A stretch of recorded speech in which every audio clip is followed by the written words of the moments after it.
A'udhu billahi minasyaitanir rajim. Bismillahirrahmanirrahim.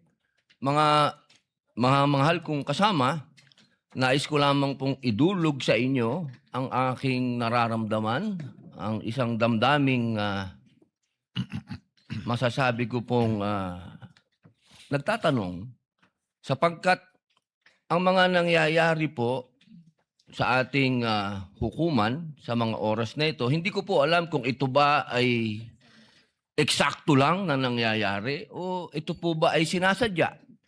Katulad po ng pagkakakulong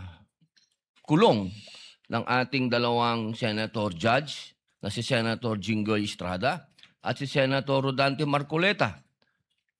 At ang kagiyat pong pagdating ng aming mga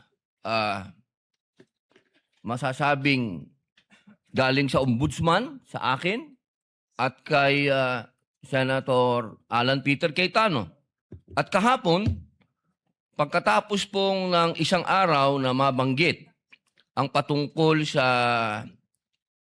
pagpunta ng ating mahal na NBI Director sa Bangkok, at ito po ay kinwestiyon ni Senator Alan Peter Cayetano, kahapon po ay biglang lumabas ang isang pahayag na iniimbestigahan daw po yung patungkol sa pangyayari noong Southeast Asian Games.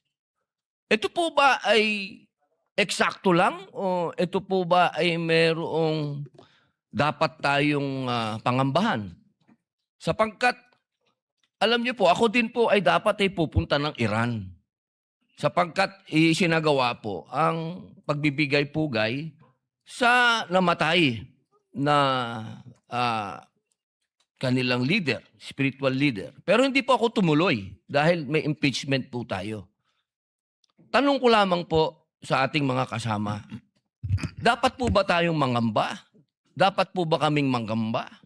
At tayo po ay parang eksakto naman lahat ito? Hindi ba po tayo ay malayang korte? Tayo po ay may karapatan na binibigay ng konstitusyon na magsagawa po ng pagdinig na ito. Yun lamang po. Maraming salamat po, Ginoong tagapamahalang hukom.